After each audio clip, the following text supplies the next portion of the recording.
Ito ang programang salamin ng inyong kwento. Nagdadala ng malalaking balita mula sa maliliit na buhay. Ako si Corina. Ako si Corina. Ako si Corina. Ako si Corina. At ito ang inyong mga kwento. The Rated King. Handa na ba kayo? Handa na ba kayo? Handa na ba kayo?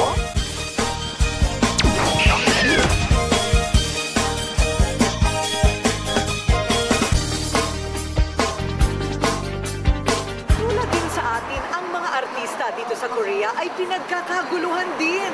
Parati na lamang puno ang mga sinihan dito ng mga taong nanonood. Alam na rin natin ngayon na ang mga superstar dito sa Korea ay nagiging superstar din sa atin.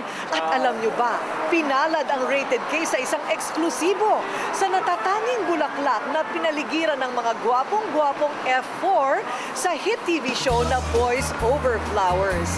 Ngayon, kilalanin natin ang mas mainam, ang singer at aktres na si Woo Kye-sun sa Corina meets John D. Bago kayo kapamilya.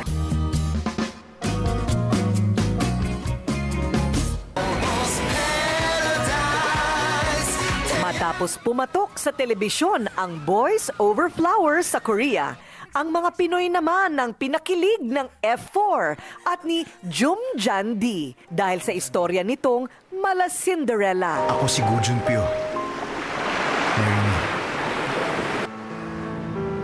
Ang makailang ulit na pagpapalabas ng Boys Over Flowers dito sa ABS-CBN ang siyang patunay na patuloy pa ring tinatangkilik ang tambalang Lee Min-ho o Jun-pyo at Koo Ye-sun o Jan-D. Kung sa Pilipinas, isang kapamilya ang nakilalang si John D, dito naman sa Korea, ang KBS2 TV station, ang tahanan ng lahat ng telenovela ng pop superstar dito na si Woo Kye-sun. Asian superstar dito sa Korea kung ituring si Koo Ye-sun na nagsimulang mapansin sa kanyang hit drama na Pure in Heart, kung saan siya nagwagi bilang Best New Actress noong 2006. Dito sa set ng kanyang ginagawang pelikula sa Aram Nuri Theater sa Ilsan, namin inabutan si Koo Ye-sun o kilala nating Pinoy na si Gyum Jan-D. Annyeonghaseyo, Miss Koo. Thank you very much. Annyeonghaseyo. Pwede bang Jan-D na lang tawag ko sa'yo? Kasi kilala ka sa Philippines na Jan-D talaga. Okay lang po. Sige po. Okay? Okay. Jan-D, alam mo ba na sikat ka sa Pilipinas dahil sa Boys Over Flowers? 근데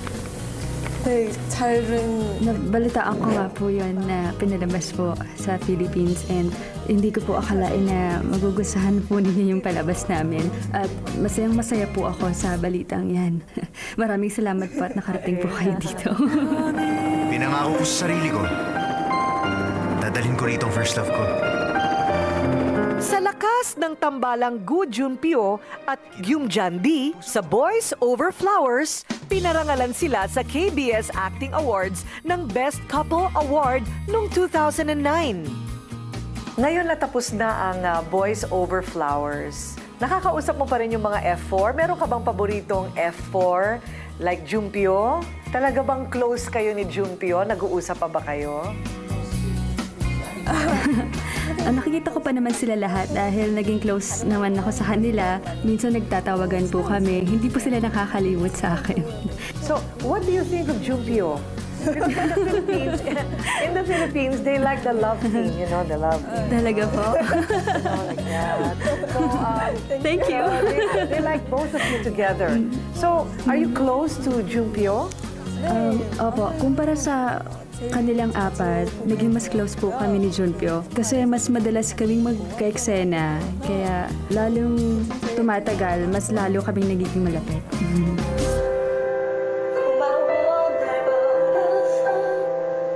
Bukod sa kanyang talento sa pag-arte at pagkanta, isa ding manunulat si Koo Ye-sun. Ang kanyang nobela na may pamagat na Tango ay nakabenta na ng mahigit sa 30,000 kopya isang linggo lang matapos itong ilabas sa mga bookstore. Ano naman, Jan-D, ang pagkakatulad o yung pagkakaiba ng totoong personality mo, yung totoong Miss Koo kumpara doon sa karakter mo na John D? Ganon din ako sa totoong buhay eh. Parang katulad din niya. Yung pong palaban at kapag alam kong tama, hindi ako magpapatalo. Pareho din kaming matalino at matapang. Sabi nga nila, parang na-adapt ko na yung character niya ni Jandy kahit tapos na yung programa. Parang ako lang din daw. Opo. Balita namin, gusto mo rin daw maging direktor. Bakit gusto mo maging direktor? Matagal ko na kasi pong pangarap na maging isang direktor. Habang tumatagal po ako sa industriya, na-inspire po ako sa mga direktor kung paano nila nagpapaganda ang isang pelikula. At naisip ko po din na bakit hindi ko subukan. Kaya hindi po nagtagal, nakagawa na rin po ako ng isang independent film. Do you have a boyfriend?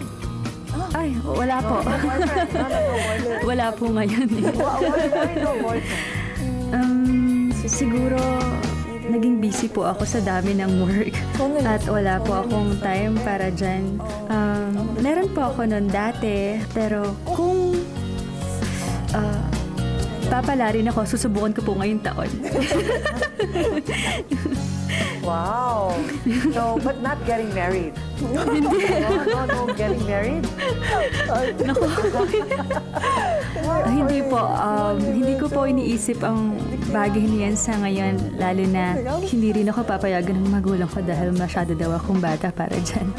Sa ngayon, tinatapos na ng all-around entertainer na si Kuya Son ang kanyang pelikula na may pamagat na Magic, kung saan siya ang bida, kompositor, direktor, at producer ng pelikula. Sa darating na Setyembre naman nakatakdang ipalabas sa Korea ang nasabing pelikula. John, din pasalubong naman namin sa mga kapamilya namin. Batiin mo naman sila. Bago kayo, kapamilya.